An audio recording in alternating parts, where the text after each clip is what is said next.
Welcome back to a channel student. तो आज हम लोग करने वाले हैं class 9th model paper English का सेट 2। ठीक है, सेट 2 आज करेंगे। सेट 1 का वीडियो ऑलरेडी बन चुका है, तो बस आप लोग जा करके प्लेलिस्ट में जा करके देख लेंगे। 9th क्लास के नाम से एक प्लेलिस्ट होगा मॉडल पेपर का, तो वहाँ पे आप लोगों को सारा वीडियो मिल जाएगा, सारा सब्जेक्ट का मिल जाएगा। चलिए, इंस्ट्रक्शन तो आप लोग को ऑलरेडी पता ही होगा क्या है नहीं है, और हम लोग डायरेक्ट क्वेश्चन से स्टार्ट करते हैं। देखिए, फर्स्ट में उसी तरह आप लोगों का पैसेज दिया हुआ है, पैसेज को पढ़ लीजिए और पैसेज से रिलेटेड ही क्वेश्चन है, और जो क्वेश्चन का आंसर है वो आपको डायरेक्ट पैसेज में मिल जाएगा। तो चलिए हिंट कर देते हैं, बाकी आंसर तो दिया हुआ है ही। चलिए पहले क्वेश्चन पढ़ लीजिए। फर्स्ट है कि what is the actual reward according to the speaker. Speaker के अनुसार एक्चुअल रिवॉर्ड क्या है? तो देखिए आंसर इसका लिखे हैं एन एक्स स्टूडेंट, है ना। आपको यहीं पे पैसेज में ही मिल जाएगा। चलिए हम लोग देख लेते हैं एक बार। यहाँ देखिए, एन एक्स स्टूडेंट मैसेज और called me to thank me for my workup and items classes that help him clear his NDA. ठीक है, आप आंसर देख लीजिए। इसका आंसर हो गया एन एक्स स्टूडेंट मैसेज और call me thank me for my workup classes that help him clear his NDA. ठीक है, सेकेंड क्वेश्चन में देखिए, which statement of the speaker reveal that he is a known figure in the city.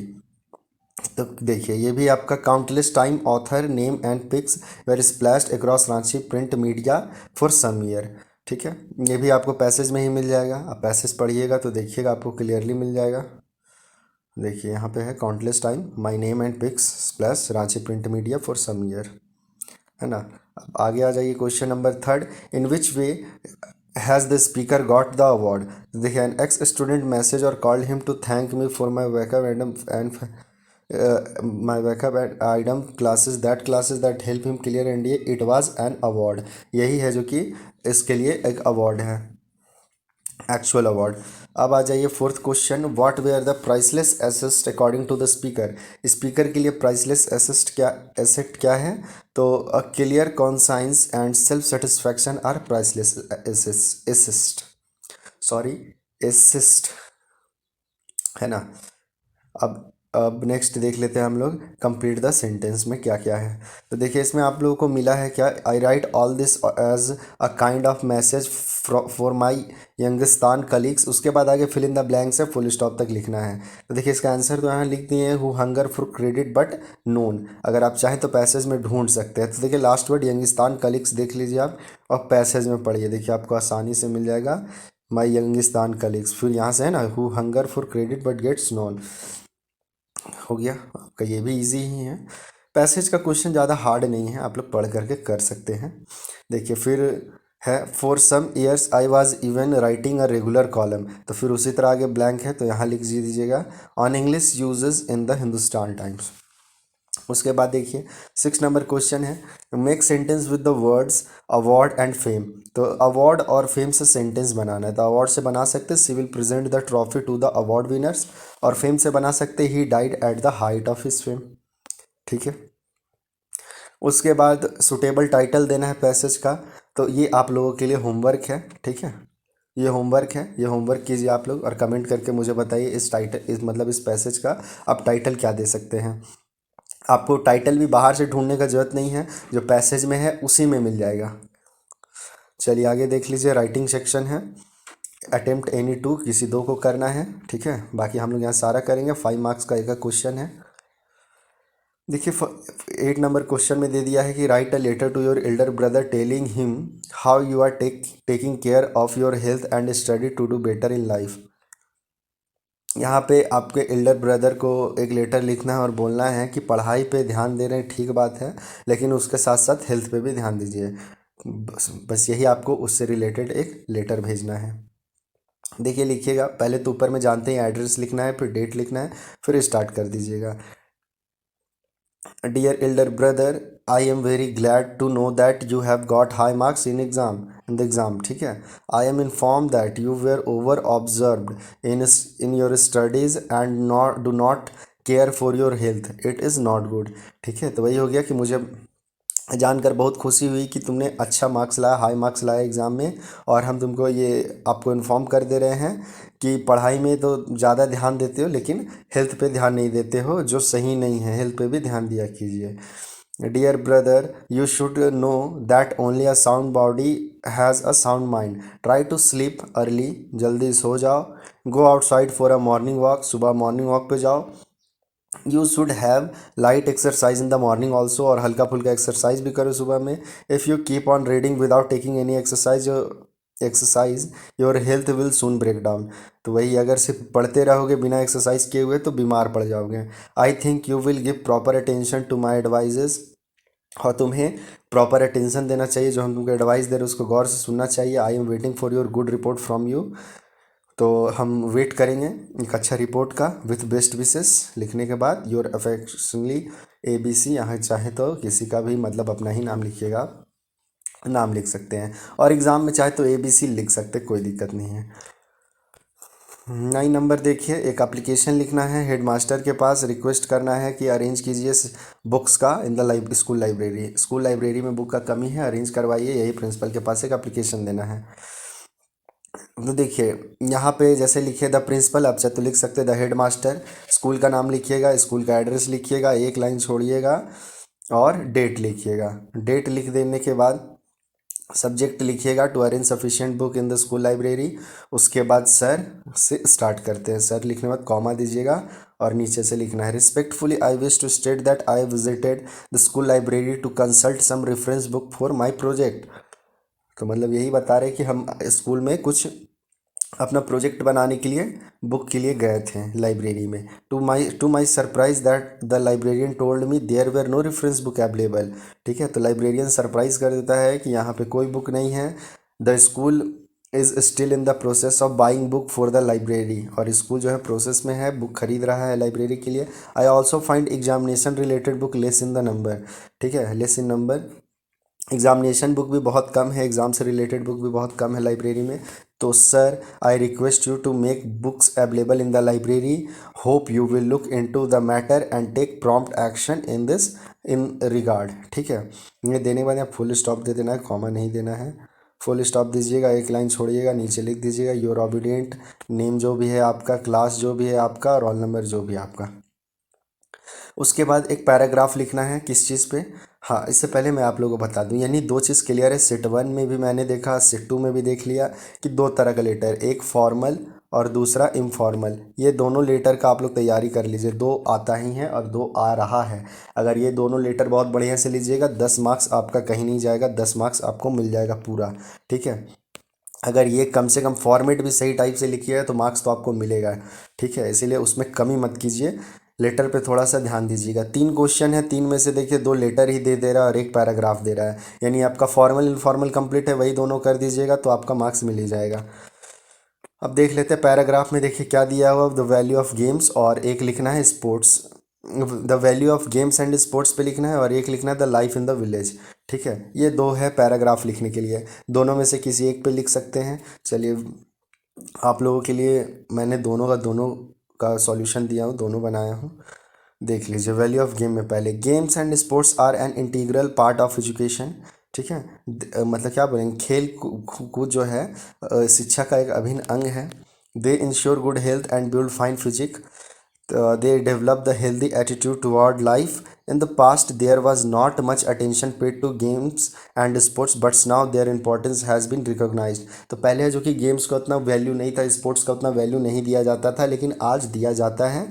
ठीक है, the aim of education is regarded as all round development of one's personality.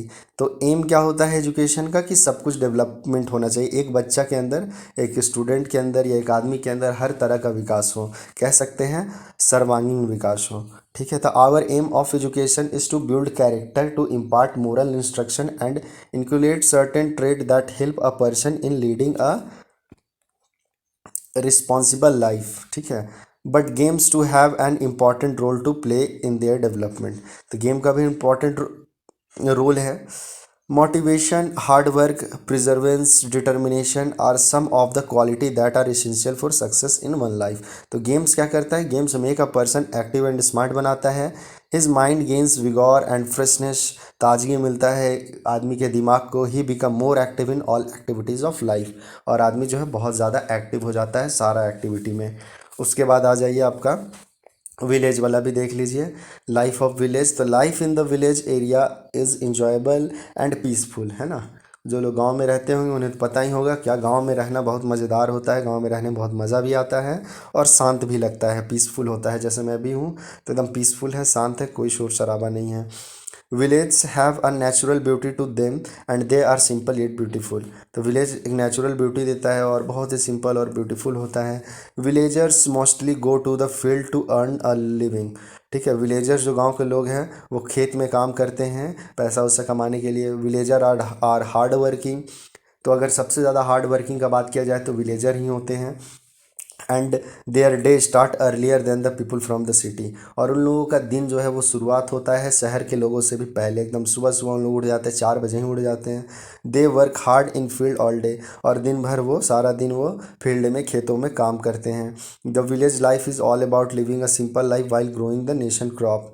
ठीक है, ये आपका हो गया। अब सेक्शन सी में आ जाइए, लिटरेचर से है क्वेश्चन। लिटरेचर में 20 मार्क्स का क्वेश्चन पूछा जाएगा, एनी 5 करना है आपको। ठीक है, यानी 5 करना है।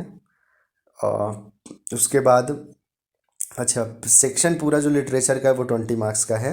इसमें अभी जो है अटेम्प्ट एनी फाइव क्वेश्चन करना है, 3 3 मार्क्स का सारा क्वेश्चन है। ठीक है, एक क्वेश्चन आपका 3 मार्क्स का है तो कम से कम 5 अटेम्प्ट करना है। और इसमें भी इंपॉर्टेंट क्या है आपका, क्वेश्चन नंबर 11 और 12 जो है वो कंपलसरी है, मतलब इसको आप छोड़ नहीं सकते हैं।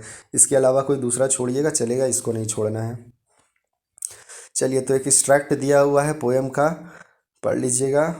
Then the matter of scorching of choke and choking in the air and sun. अच्छा, in sun and air, browning hardening twisting weathering weathering and then it is done. ठीक है, तो पहला क्वेश्चन है, name the poem from where this extract has been taken. तो ये poem का नाम है किलिंग अ ट्री। ठीक है, फिर बी नंबर क्वेश्चन है कि कौन लिखे हैं इस पोएम को, तो लिखे हैं JV पटेल। तो मैंने पहले ही बताया है पोइट का नाम और पोएम का नाम जरूर याद रखिएगा। उसके बाद थर्ड है, how does the life of the tree come to an end. तो लाइफ जो है ट्री का कैसे ख़त्म होता है, देखिए पैसेज में ही आपका साफ साफ ये जो एक्सट्रैक्ट है इसी में यहाँ पे दे दिया है, ऑफ स्कॉर्चिंग एंड चोकिंग, है ना। ये यहीं पे दिया हुआ है कि पेड़ एंड देन इट्स डन, यानी यहाँ पे पेड़ का लाइफ ख़त्म हो गया। चलिए फिर भी आंसर देख लीजिए। तो the tree will go through a process of browning, फिर हार्डनिंग, फिर twisting and withering, then ultimately the tree gets killed. अपने आप पेड़ है जो कि मर जाता है। उसके बाद फिर से एक आपका पैसेज दिया हुआ है, ये भी आपका बुक से ही है। Santosh Yadav on the reach of the top chapter का दिया हुआ है। चलिए देखिए, क्वेश्चन है, how did Santosh Yadav help her fellow climber.